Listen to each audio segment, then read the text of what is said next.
नमस्ते दोस्तों। आज सुनिए, युवती क्यों दौड़ रही थी। अगर आप भूत प्रेत जिन पिशाच वगैरह को नहीं मानते, उनके अस्तित्व में विश्वास नहीं रखते, तो यह बहुत अच्छी बात है। जो सचमुच है उसके होने को आसानी से साबित भी किया जा सकता है। हवा, धूप, खुशबू, यहाँ तक कि दिल के दर्द और हृदय की अकुलाहट के अस्तित्व का प्रमाण बाकायदा कागज पर छापा जा सकता है। दूसरी ओर मनगढ़ंत बातों के बारे में तो सिर्फ अटकलें ही लगाई जा सकती है। बेसिर पैर की बातें पर ध्यान देकर अपना और दूसरों का माथा खराब नहीं करना चाहिए, समय बर्बाद नहीं करना चाहिए। आप ठीक करते हैं जो विज्ञान की कसौटी पर खरे उतरे तथ्यों पर ही भरोसा करते हैं। पता नहीं कैसे परसों रात वह बात याद आ गई, और याद भी ऐसी आई कि अब दिमाग से उतर कर जाने का नाम ही नहीं ले रही। कोई आज की बात थोड़े ही है, वह 50 साल से ऊपर हो गए उसे बीते। उन दिनों विल्स नए सिगरेट के रूप में, अमूल नए मक्खन के रूप में और राजेश खन्ना नए हीरो के रूप में उभर रहे थे। चांद पर पहला कदम रख दिया गया था। घरों में सुबह शाम पत्थर के कोयले की अंगीठी पर खाना पकता था। 3.5 रुपए में बकरे का 1 किलो बढ़िया गोश्त मिलता था। गोल्डन ईगल बियर की बोतल 5 साढ़े 5 रुपए में आ जाती थी। सरकारी मंत्रियों अधिकारियों में खाली पेट देश सेवा करने की बजाय अपनी जेब भरने का जज्बा पनप चुका था। देश के हर राज्य का कामों वेश यही हाल था। श्री कृष्ण सिन्हा और कृष्ण कृष्ण वल्लभ सहाय जैसे दिग्गजों के 17 साल के शासन के बाद बिहार की चौथी विधानसभा के 1.5 साल के कार्यकाल में चार चार व्यक्ति मुख्यमंत्री की कुर्सी गर्म करने का कीर्तिमान स्थापित कर चुके थे। वहां सरकारी अधिकारी घर से ही दफ्तर चलाने की परंपरा स्थापित कर रहे थे। बंदर टोपी और खद्दर का मोटा लबादा ओढ़े साहब लोग आलिशान टेबल पर विराजमान होते, और चपरासी हुजूर की मुट्ठी गर्म कर अपना काम निकालने वालों को एक एक कर अंदर भेजना शुरू कर देता। उधर साधारण बिहारी भूख, बीमारी और सामाजिक कुरीतियों से छटपटा छटपटा कर बेमौत मरता रहता, और इधर उसके चुराए पैसे से बोरिंग रोड पाटलिपुत्र कॉलोनी का डाक बंगला रोड में इमारतें बनती, गहने खरीदे जाते, बांकीपुर क्लब में आमोद प्रमोद होता। बिहार की राजधानी पटना हरा भरा शहर था। वहाँ बहुमंजिली इमारतें थी ही नहीं, किसी भी जगह से चारों तरफ 1-2 किलोमीटर तक आराम से देखा जा सकता था। सड़कों पर रिक्शा और साइकिल की घंटियों की टुनटुनाहट का मधुर संगीत गूंजता था, जिसे बसों मोटर गाड़ियों के कर्कश हॉर्न यादा कदा भंग कर दिया करते थे। सड़कों गलियारों में पैदल चलने में न तो असुरक्षा थी, न ही मानहानि का खतरा था। ऐसे ही समय जदुनाथ सिन्हा स्वास्थ्य विभाग से रिटायर हुए थे। अच्छे ओहदे पर थे, घर के भी समर्थ थे। राजेंद्र नगर में बड़ा दुतल्ला मकान बनाया था उन्होंने। घर के आगे अहाते में हरी दूब का बगीचा था, जिसके छोर पर अमरूद, जामुन, आम वगैरह मौसमी फलों के पेड़ लगे थे। सुबह सुबह जद्दू बाबू और उनकी पत्नी बगीचे में लॉन चेयर में बैठकर माली को हिदायत देते, ए रामधन, उकेलवा का पत्ता सूख कर लटकने लगा है, काट कर बाहर बिग काहे नहीं देते। और माली पूरी मुस्तैदी से जी हुजूर कहकर काम में जुट जाता। ड्राइवर पोर्च में गाड़ी रोककर बेटे बहू को उतारता और फिर गराज में गाड़ी खड़ी कर हाथ बांधे प्रस्तुत हो जाता। पीछे आंगन में इन दोनों कर्मचारियों की पत्नियां मूंग की बड़ी और आम का अचार लगाने में व्यस्त हो जाती। टप्पर के नीचे बधी गाय बछड़े को चाटते चाटते दोनों स्त्रियों की तरफ देख किसी सरल टुकड़े की आशा में रंभाती। एक रिटायर्ड कर्मचारी को भला इससे ज्यादा और सुख चाहिए भी क्या। लेकिन एक परम सुख जद्दू बाबू से बहुत दूर था। उनका छोटा बेटा मोहन ठीक नहीं था। देखने सुनने में सामान्य मोहन को पूर्णिमा और अमावस्या की रात को न जाने क्या हो जाता कि वह पागलों जैसी हरकतें करने लगता। कभी खिड़की पर कसी लोहे की जाली से सिर इतना टकराता कि लहू रीस आता, तो कभी भारी आवाज में किसी अनजानी भाषा में जाप सा करने लगता। रात भर बुखार में तपता, बाहर भागने को व्याकुल रहता। स्वास्थ्य विभाग के अफसर को डॉक्टरों से परिचय का क्या अभाव। जद्दू बाबू ने हर बड़े डॉक्टर से मोहन की जांच करवाई, पर सबने उसे बिल्कुल समान नहीं पाया। काके के पगल खाने के विशेषज्ञ भी मोहन के दिमाग का शॉर्ट सर्किट न तलाश सके। हर तरह से स्वस्थ घोषित मोहन साल दर साल बढ़ता गया। मोहल्ले वाले हर पखवाड़े उसके आर्तनाद के भुक्तभोगी बनते गए और जद्दू बाबू और उनकी पत्नी की चिंता के बादल घने होते गए। मोहन की देख रेख करने के लिए वे हमेशा तो रहेंगे नहीं। उनके जाने के बाद रिश्तेदार मोहन को उसके अपने ही घर से निकाल देंगे। वह सड़कों पर भिखारी जैसा घूमता फिरेगा और एक रात प्रलाप करता करता मुंह से झाग उगलता उगलता दम तोड़ देगा। बेचारा न विवाह का सुख भोग सकेगा न परिवार का। माता पिता की आत्मा कांप जाती। जब व्याकुलता बर्दाश्त से बाहर हो गई तो पति पत्नी विज्ञान का दरवाजा खटखटाना छोड़कर कर्मकांड की शरण में आ गए। पूजा पाठ में बढ़ चढ़कर हिस्सा लेने लगे। दूर पास के मंदिरों में चढ़ावा चढ़ाने लगे। हर हफ्ते कभी 2 तो कभी 3 दिन व्रत करने लगे। पुजारियों का घर भरता गया। जद्दू बाबू और उनकी पत्नी की कमर झुकने लगी। शरीर क्लांत होने लगा। हिम्मत समाप्त होने पर आ गई। पर मोहन ज्यों का त्यों रहा। धीरे धीरे सबकी समझ में आ गया कि मोहन की विक्षिप्तता रूपी पूतना आसानी से परास्त होने वाली राक्षसी नहीं। पहले उसकी दुर्दशा का कारण ग्रहों की वक्र दृष्टि में खोजा जा रहा था। अब वह दोष तंत्र मंत्र और यंत्र जनित षड्यंत्र के माथे मढ़ा जाने लगा। बिहार, झारखंड, बंगाल, उड़ीसा, असम, उत्तर प्रदेश, उत्तराखंड में तांत्रिकों की कमी नहीं। एक ढूंढिए 1000 मिलेंगे। 50 साल पहले तो उनकी भरमार थी। कोई राख मले नंगा धड़ंगा सरेआम घूमता, कोई लबादो मलाओं आभूषणों से लैस रहता, कोई बियाबान में बधी मचान पर सालों गुजार देता, तो कोई सर्व शुद्धिया युक्त संगमरमरी भवन में आसन जमाता। जद्दू बाबू के हितैषियों ने ऐसे ऐसे चमत्कारी तंत्रिकों का उल्लेख किया कि सहज ही विश्वास नहीं होता था। एक तांत्रिक रोज मुख से अतड़िया निकालकर उन्हें गंगा जल में धोता था। एक कंकालों को चने खिलाता था। एक ने कई दुरात्माओं को बंदी बना रखा था और एक जब जी चाहे माँ काली से बात कर लेता था। गुनी जनों की कोई कमी थी भला? पता नहीं जद्दू बाबू को कितने पाखंडियों ने ठगा, लेकिन आखिरकार उन्हें एक दिव्य पुरुष मिल ही गए। जद्दू बाबू तथा उनकी पत्नी ने पूरी श्रद्धा से बाबा के हर आदेश को शिरोधार्य किया। कृष्ण पक्ष आरंभ होते ही सबका बाहर आना जाना, यहाँ तक कि छत पर टहलना भी बंद कर दिया गया। खिड़कियों को पर्दे से ढक दिया गया। पिछवाड़े के एक दरवाजे को छोड़कर द्वार बंद कर दिया गया।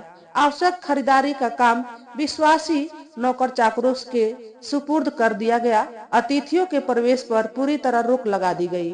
भिखारी गुहार लगा लगा कर निराश लौटने लगे। पड़ोसी घर में व्याप्त खामोशी के बारे में अटकलें लगाने लगे। यहाँ तक कि आत्मियों के फोन का जवाब भी विश्वस्त नौकर ही देने लगे। रात में चुपके से आवश्यक सामग्री जुटाई गई और चतुर्थी की रात के गहराने के साथ यज्ञ प्रारंभ हो गया। यज्ञ में क्या हुआ मुझे नहीं मालूम।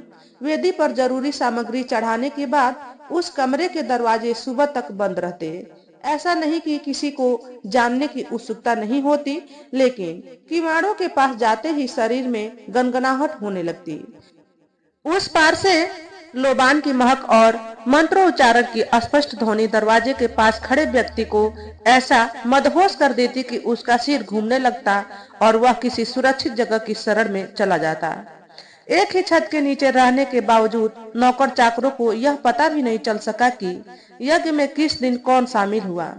जद्दू बाबू, उनकी पत्नी, बड़े बेटे बहू और मोहन।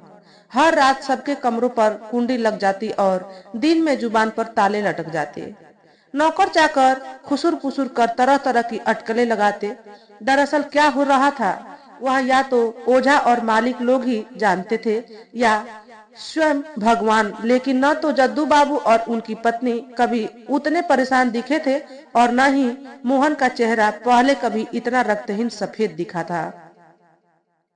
12 दिन बाद अमावस्या वाली रात यज्ञ में विशेष प्रबंध हुआ।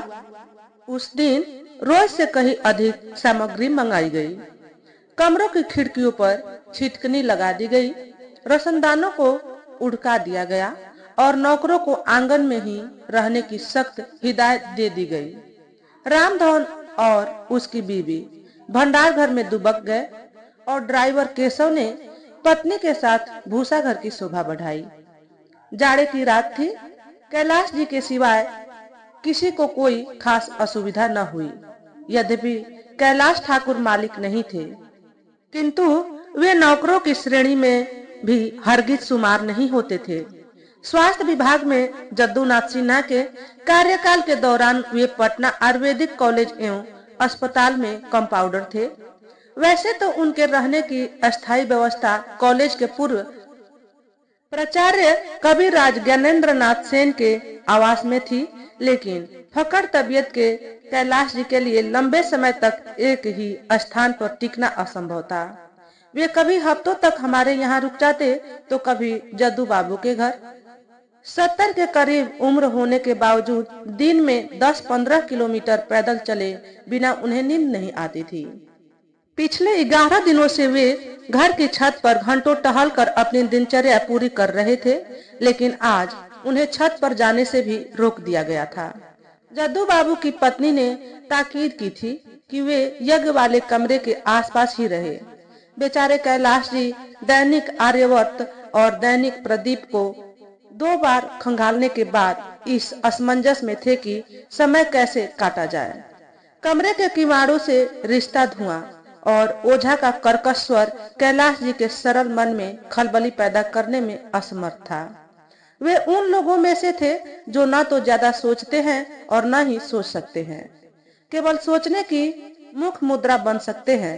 मैं उन्हें कई बार आकाशवाणी की समाचार वाचिका विनोद कश्यप के बुलेटिन सुनाकर पूछता, अंकल बताइए न्यूज आदमी पढ़ रहा है या औरत? और वे हर बार बोलते आदमी। मुझे आश्चर्य होता, वे स्पष्ट नारी स्वर क्यों नहीं पहचान पाते, लेकिन उन्हें नाम सुनकर अंदाजा लगाने में आसानी होती थी। हवा महल पर प्रहसन समाप्त होने के बाद भी वे रेडियो के पास कान गड़ाए रहते। पूछते, औ होगा? स्पष्ट है, चलने फिरने के लिए अपार शक्ति प्रदान करते समय ईश्वर ने उनके बुद्धि कौशल में असाधारण कटौती कर दी थी। कैलाश जी का धैर्य समाप्त होने से पहले ओझा का मंत्रोच्चारण समाप्त हो गया। कैलाश जी की दृष्टि स्वतः ही गलियारे में लगी घड़ी की ओर उठ गई। रात के 3 बज रहे थे। 3 घंटा में तो भोर हो जाएगा, उन्होंने उबासी लेते हुए सोचा। उनके कुछ और सोचने से पहले ही कमरे के अंदर से जद्दू बाबू की पत्नी की महीन पुकार सुनाई दी, कैलाश जी तनी सुनिए। कैलाश जी चुस्त सिपाही की तरह दरवाजे के पास तैनात हो गए। भीतर आ जाइए, महीन आवाज में आग्रह हुआ। कैलाश जी ने घबराते सहमते दरवाजा खोलने की चेष्टा की तो उसके कपाट बिना किसी प्रयास के पूरे खुल गए। छोटे लाल बल्ब के प्रकाश में धुएं में सराबोर कमरे की हवा, शराब की दुर्गंध, मांस की चिराइंद लोबान की मीठी महक, फूलों की खुशबू और हवा में तैरते सामूहिक निश्वास से बोझिल थी। सब कुछ धुंधला दिख रहा था। कैलाश जी का माथा घूमने लगा गिर पड़ेंगे। एक आकृति ने कहा, ध्यान से सुनिए, बाबा क्या कह रहे हैं। कमरे के बीचों बीच स्थित यज्ञ वेदी के उस तरफ बिछी दरी पर जद्दू बाबू और उनकी पत्नी बैठे थे। उन दोनों की दाईं तरफ उनका बड़ा लड़का और पुत्र वधू थे और बाईं ओर वस्त्रहीन मोहन बेहोश पड़ा था। सिंदूर, राख, चंदन और गेरू से उसके शरीर पर जगह जगह विचित्र चिन्ह अंकित थे। कैलाश जी उसे ठीक से देख पाते उससे पहले ही ओझा ने कड़कती आवाज में आदेश दिया, इधर देख। ओझा की आंखें आग उगलते लाल अंगारों की तरह सुलग रही थी, जैसे भस्म कर देगी। कैलाश जी उसकी ओर देखने का साहस नहीं जुटा पाए। निगाहें नीची और बदन समेट कर खड़े हो गए। वो मटकी देख रहा है, ओझा ने ललकारा। कैलाश जी ने देखा, वेदी के किनारे राख के ढेर पर मिट्टी की एक मटकी रखी थी। मटकी का मुंह लाल कपड़े से ढका था। वह मटकी अंत्येष्टि के समय इस्तेमाल होने वाली मटकियों से बहुत अलग नहीं थी। बस उन्हें लाल की बजाय सफेद कपड़े से ढका जाता है। इसे लेकर गंगा तक जा और नदी में प्रवाहित कर दे। मटकी किसी भी चीज से छूनी नहीं चाहिए, तेरे बदन से भी नहीं। इसे सिर्फ इसकी रस्सी से उठाना है। ध्यान रहे, मटकी प्रवाहित करते समय तेरे घुटने नदी के पानी में पूरी तरह डूबे होने चाहिए। मटकी उठाने के बाद कहीं मत रुक, किसी से बात मत कर, किसी भी आवाज पर ध्यान मत दे। चाहे जो भी दिखे घबरा मत, मुड़ कर मत देख, वरना मुर्दा बन जाएगा। बोल, कर सकेगा? ओझा फुफकार रहा था। कैलाश जी की घी बदी थी। बेचारे क्या उत्तर देते। वैसे भी अब रहस्य जानने के बाद पीछे हटने का सवाल कहाँ था। उन्होंने जद्दू बाबू की ओर देखा। कौन रास्ता जाइएगा? जद्दू बाबू ने प्रश्न किया, फिर स्वयं ही उत्तर भी दे दिया।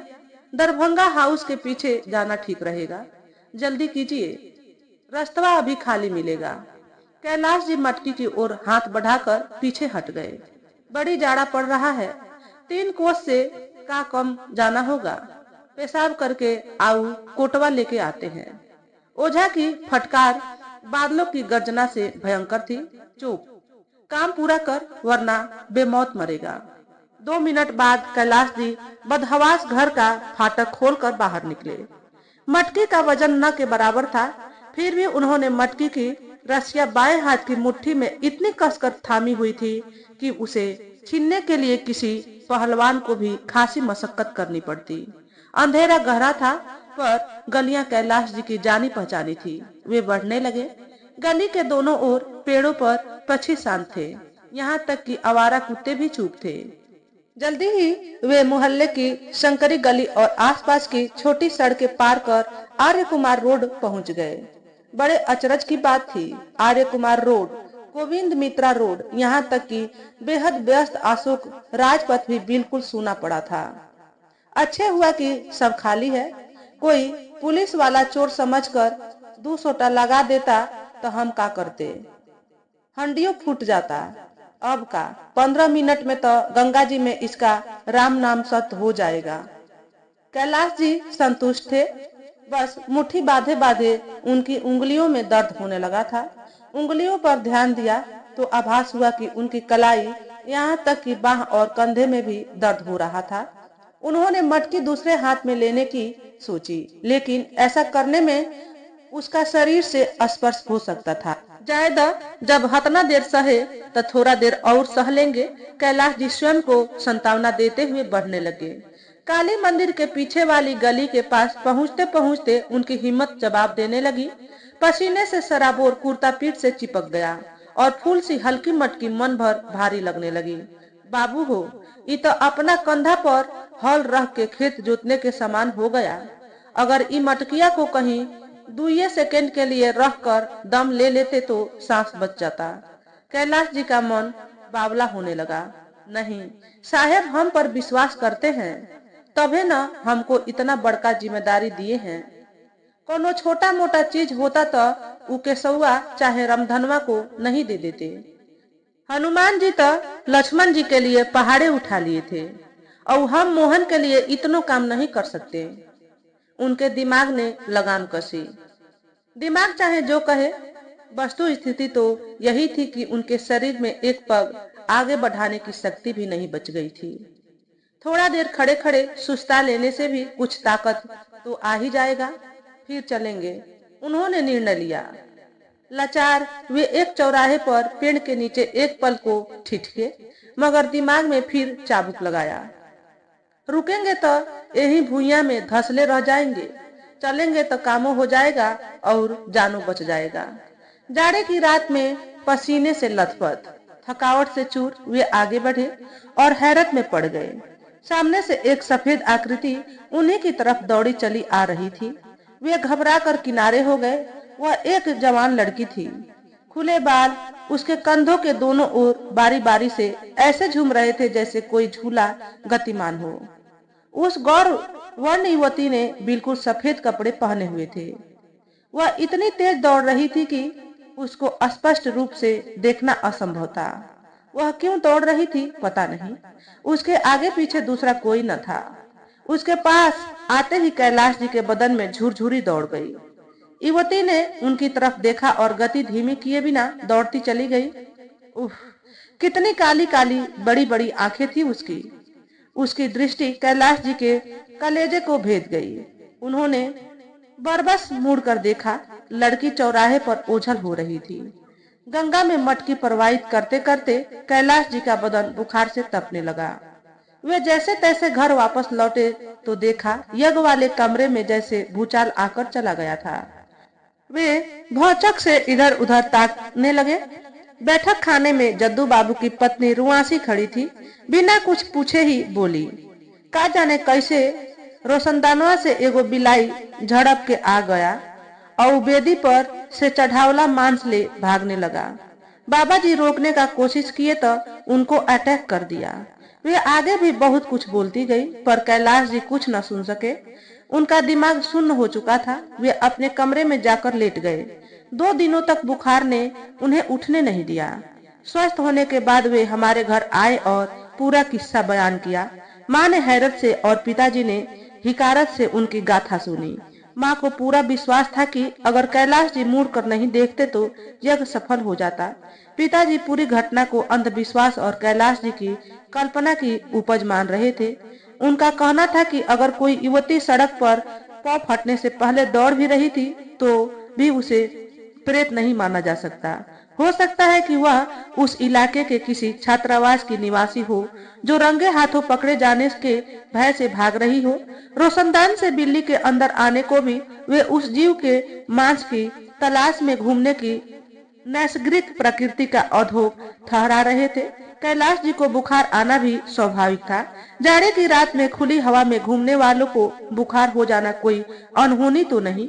मैं सचमुच सुनता रहा पर मेरा मन पिताजी की बातों को मानने से बगावत कर रहा था। यदि किसी युवती को रंगे हाथों पकड़े जाने का डर होगा तो वह सरेआम सड़क पर दौड़ लगाएगी या किसी अगम्य कोने में जाकर छुप जाएगी। किस बिल्ली की शिकार करने की सेनाग्रिक प्रवृत्ति इतनी प्रबल होगी कि वह बंद रोशनदान को खोलेगी और 6 इंसानों की मौजूदगी के बावजूद 10 फीट की ऊंचाई से नीचे छलांग लगा देगी। 2-3 साल बाद कैलाश जी से मेरा संपर्क टूट गया, पर इतना तय है कि अगर उस दौरान मोहन की हालत में कोई सुधार हुआ होता तो वे हमें जरूर बताते। मोहन को अच्छा चिकित्सक नहीं मिला या अच्छा ओझा, उसका निर्णय आप पर छोड़ता हूँ। आप जो विज्ञान की कसौटी पर खरे उतरे तथ्यों पर ही भरोसा करते हैं। तो दोस्तों, आज के वीडियो में बस इतना ही। अगर हमारे द्वारा बताई गई कहानी थोड़ी सी भी अच्छी लगी हो तो वीडियो को लाइक और शेयर करें। चैनल पर पहली बार आए हो तो चैनल को सब्सक्राइब करके बेल नोटिफिकेशन को ऑल पर सेट कर लें ताकि आपको ऐसे ही अच्छे अच्छे वीडियो देखने को मिले। हमेशा खुश रहे, हमेशा स्वस्थ रहे। वीडियो देखने के लिए आपका बहुत बहुत धन्यवाद।